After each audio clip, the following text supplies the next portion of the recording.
I am very likely going to my pants. 1, because I'm 2 black coffees deep and it's 9 a.m.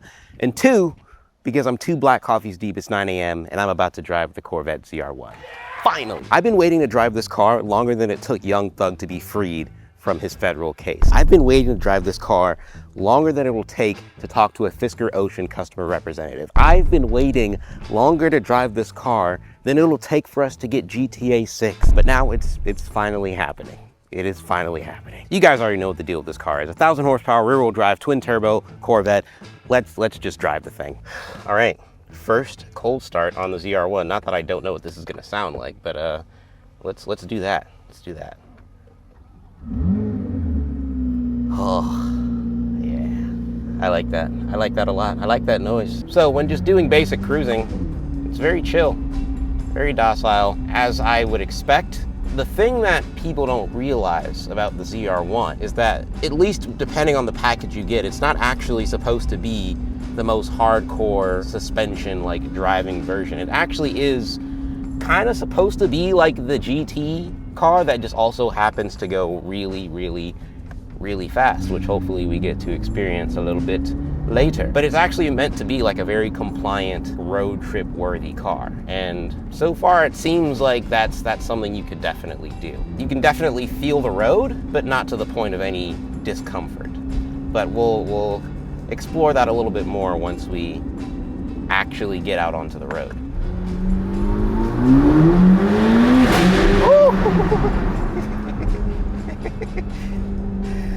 You hear that snap? It's just like, pow! All right, and now this is gonna be our kind of like first actual pull in the Z06.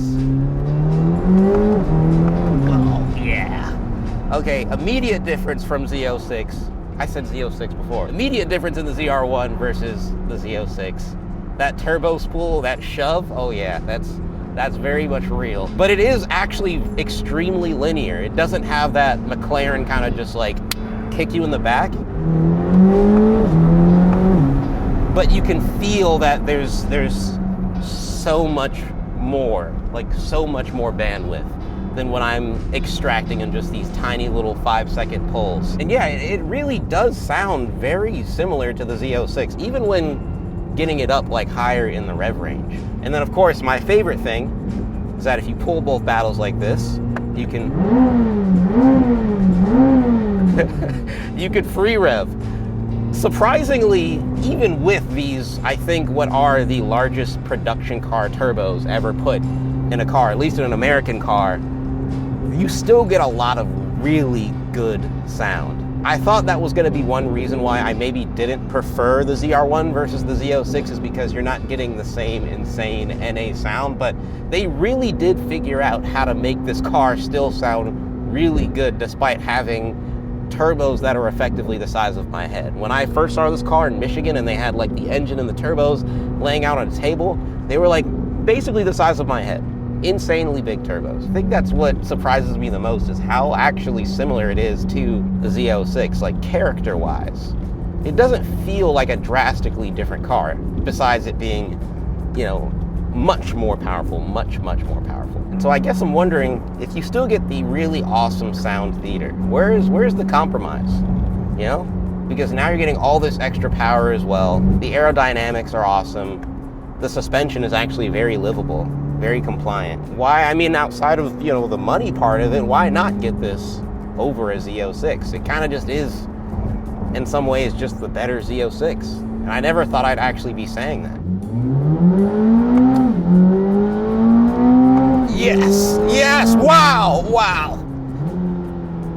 That is not slow, because when I hit the accelerator paddle, my body and my brain do things I don't quite understand personally. It's visceral, it gets my heart racing genuinely in a way that even the E-Ray with its all-wheel drive propulsion couldn't do.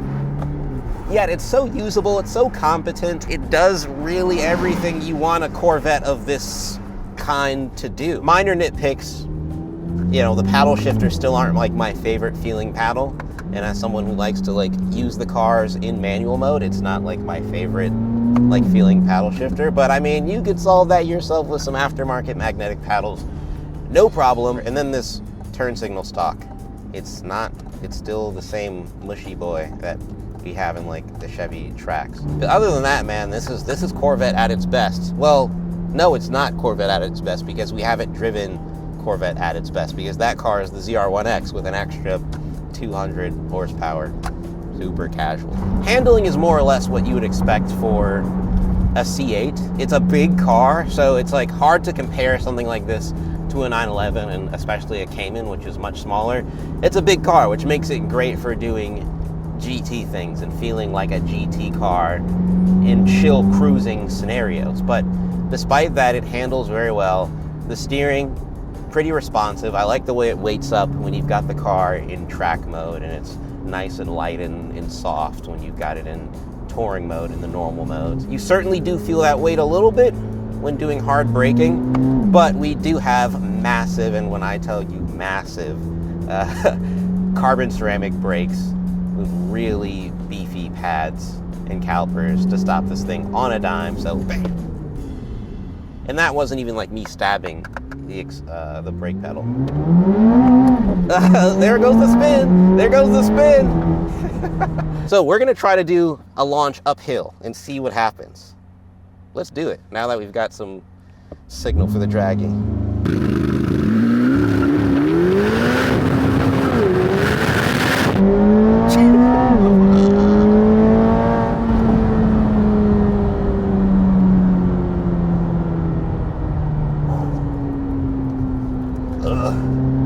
Yeah, that was nuts. So even with wheel spin and going uphill, we still got 3.35 seconds. That's pretty wild. It's really once you get past third gear that it really starts to feel like an 1,000 horsepower car. Once you get past third gear, that's when it just starts pulling, and you feel it pulling harder, but then you can also feel how much further you can go, how much left there is in the power band, which is a lot. There's a lot left in the power band after third gear. It is gnarly. So at the same week I'm driving this car, I'm also driving the 911 GTS, the T Hybrid, the new 500 something horsepower, ultra refined, really complex hybrid system 911. And that is a great car. If you were to ask me if there's anything wrong with it, I would say there's nothing wrong with it. Granted, this has 400 extra horsepower, but this car, even at low speeds, is so much more exciting, so much more visceral, so much more enjoyable. This car, it just truly does represent what I feel like sometimes the European manufacturers are not quite understanding, is that you have to lean into the fun, you know? Granted, this car also does the technical stuff really well, but this car also really does lean into the fun. It's super fun to drive, even when you're not going 10 tenths. And then when you are going 10 tenths, you can say that a car by itself requires you to bring an extra pair of pants, because this thing takes you straight to Browntown. We got a street coming up, so I think we wanna let them get some distance.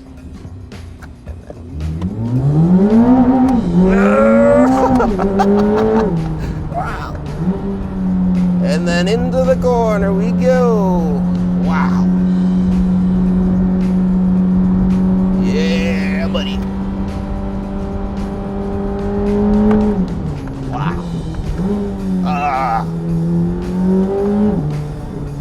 Wow. This is spectacular.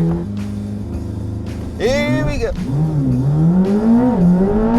Whoa! Holy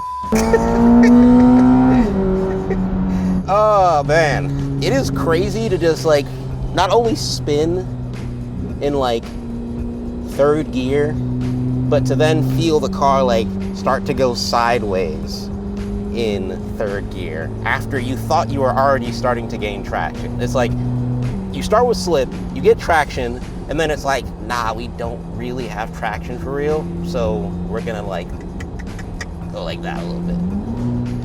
Very fun, very scary, all of the things. So far it seems like 3.5 seconds is kind of like the real world time. Granted, The tires are not as warm as they could be. It takes a lot of effort to warm up tires of this kind. But that's the Corvette thing, and that's honestly exactly what I was expecting. I was expecting to get like somewhere in the 3s, because the Corvettes just simply don't put down the crazy times that GM claims they do on the street. You're just not gonna do it on the street. Does that mean this car is slow? No, absolutely not. Absolutely not. All right, so now we're in a convertible non-ZTK car.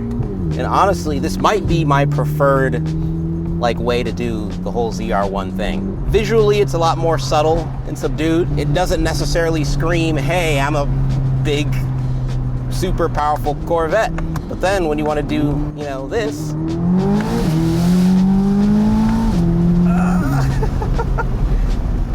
it'll take you into a whole new stratosphere. And then of course you just get more induction sound, more pops and bangs. You get to experience all of the sonic sensation a lot more. And that is quite fun. That is a really fun thing to do in this car.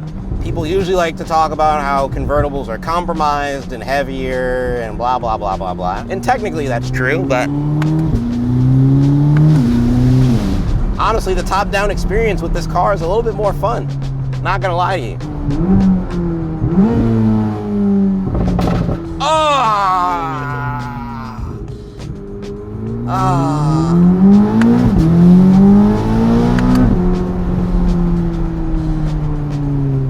This car is just so extra. It doesn't need to be, but it is, and I love it for that.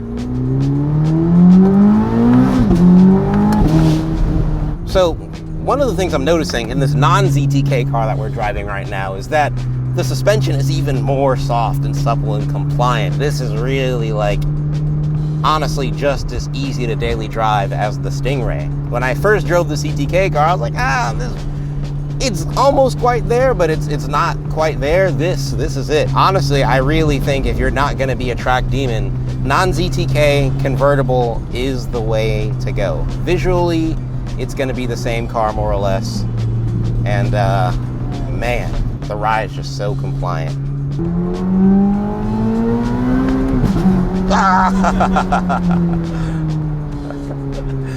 Oh man. This car is so much fun. It's so much fun. Okay, so this is the best car I've driven this year. You guys have seen everything I've driven on this channel, minus Spider RS, which that video will be out in the future. But this is so much fun. It sounds amazing. It's blisteringly fast. It's super dailyable. The tech is great. The handling is awesome. The styling is amazing. You have like little GM, you know, cheap parts here and there, like the turn signal stock. That's been a big gripe of mine with a lot of GM cars. But I'm like, throwing the word perfect around is kind of, you know, I don't know if that's something you should do, but I mean, granted, and this is also a nearly $200,000 car. Keep that in mind. But even with the absurd price tag in mind, this is one of the best supercar, hypercar, I don't know if we want to call this one a hypercar, but this is one of the best supercar experiences you can get for the money, period. Not just because it's fast, because it's so fun, it has so much character. Every time I just like let off throttle at like 30 miles an hour, I giggle, I laugh. Sometimes my jaw's on the floor. Does being in beautiful Big Sur, California on amazing roads on a perfectly sunny day help? Yes. But if I was in dirty old New Jersey driving this car around, which hopefully I get to do later, I would be having just as much fun. And I think that's what matters. That is what matters. GM have done something really special here. And I'm about to floor it again.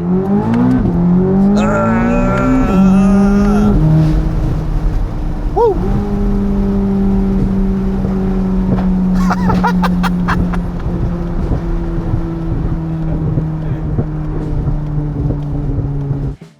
So I obviously didn't get to drive the car a ton. It was basically like a couple of hours. Half of that was in a lot of traffic. Shout out Monterey Car Week. But my biggest takeaway with this car, I knew it was going to be amazing. I knew it was going to be blisteringly fast. I knew it was going to be fun to drive. That goes without saying. We've reviewed every other Corvette in the C8 lineup up to this point. But what I really have thought about a lot is how enjoyable this car was in the low speeds. Corey, the producer for Cars with Miles, was passenger seat with me the whole time, and we had endless giggles under 30 miles an hour. That's typically not something you would say for a Porsche, even a McLaren, to be honest. And those are cars I obviously glaze a lot on this channel, but that's what really is cracked here with the ZR1 and the Z06, honestly, is that super low speed enjoyment. This car is a blast to drive in every scenario. And I think that's what's so important about cars like this, is that, yeah, you could take it to the track and go 10/10 and go faster than your wildest dreams, but then you could also just take it to the grocery store for 10 minutes and have the time of your life. That's what I think this is bringing to the table that the European manufacturers just aren't quite getting. You know, a Ferrari at 20 miles an hour is not really that fun, at least a new one.